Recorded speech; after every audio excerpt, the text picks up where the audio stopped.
Good day to you wherever you are watching me from. And in this video, I will be explaining types of literature review. Uh, and it will cover the following: the systematic review, the scoping review, meta-analysis, and narrative review. The point is that it is impossible to do any meaningful research work without carrying out a very good literature review.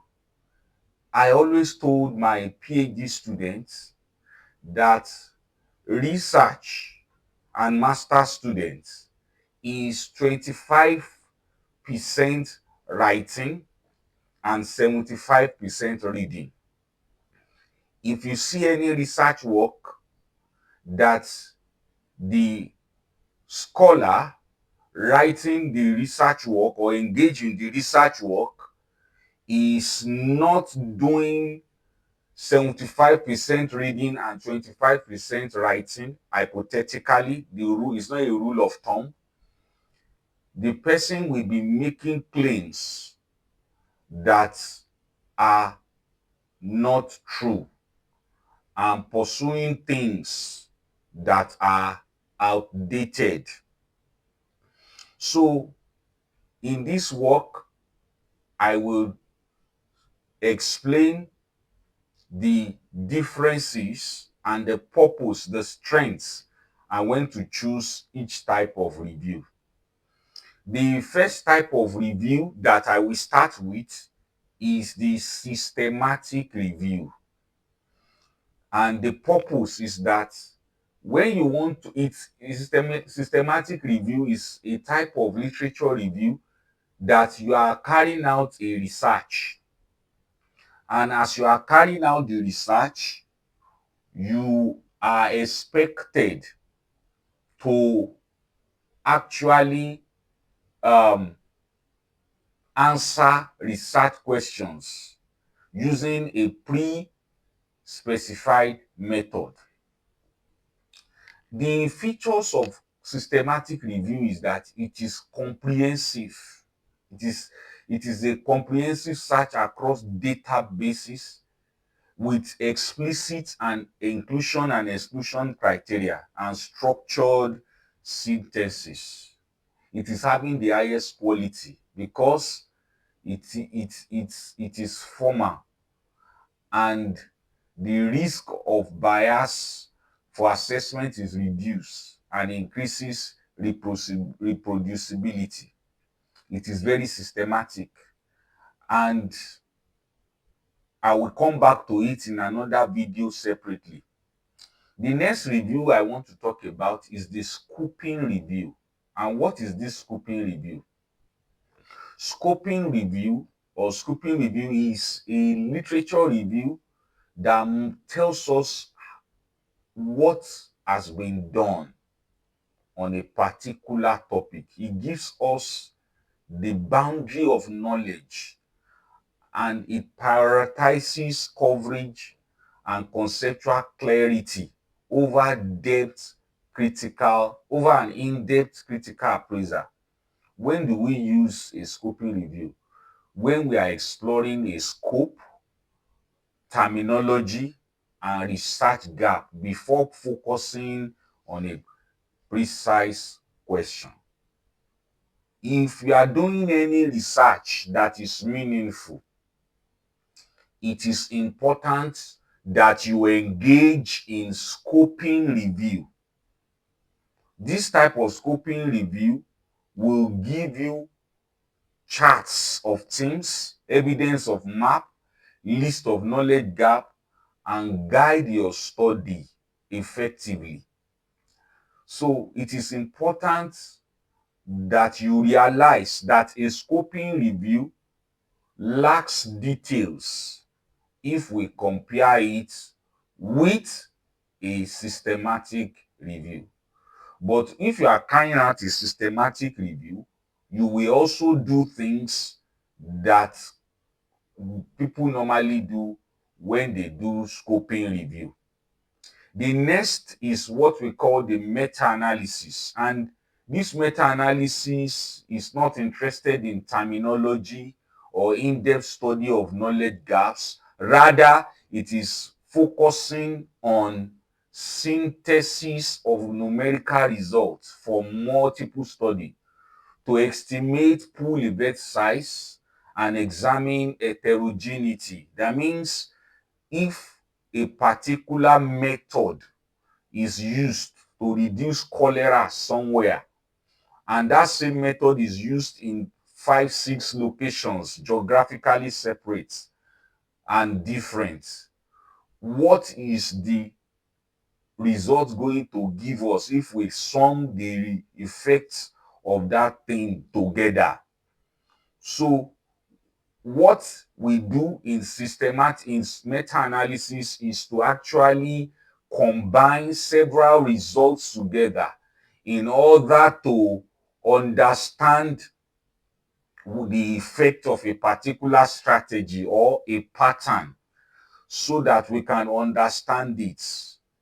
So it is often considered a high level evidence when derived from well-constructed systematic review. So when you are doing systematic review, you will also do things around meta-analysis. The best, the best reason to use meta-analysis is when primary study reports comparable quantitative outcome and methodological differences are addressable. So when you want to compare quantitative outcomes and methodological differences, you need to do what we call the scoping review.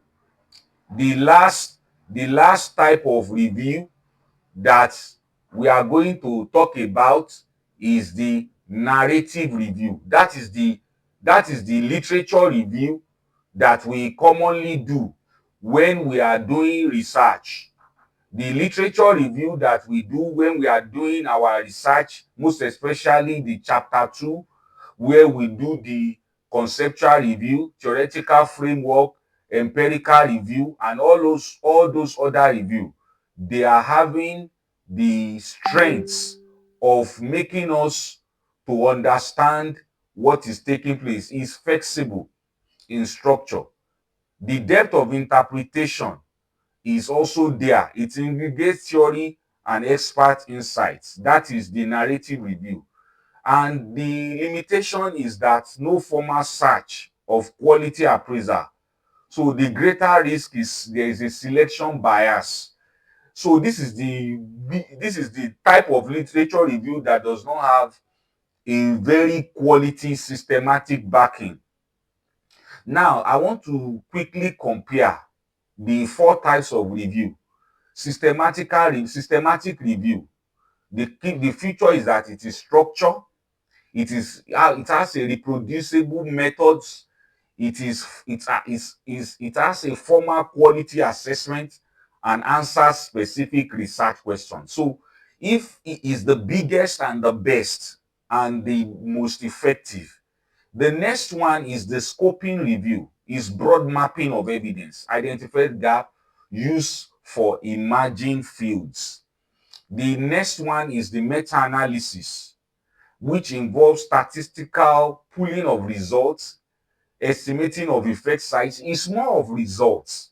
It's not about what they do, how they did it, but the outcome. And the final one is the narrative review, which is flexible, interpretive overview of good theory and context, but less. So you have to know what you want to do before you do a literature review. I have provided some examples here. Scoping review. Scoping review describe literature without extracting pooled results, maps concept and research activity across a domain. That's what scoping review does. Meta-analysis, on the other hand, compile numerical results for multiple studies addressing the same question to estimate a pooled effect. And systematic review addressed a predefined question using rigorous research and appraisal to synthesize findings qualitatively or quantitatively.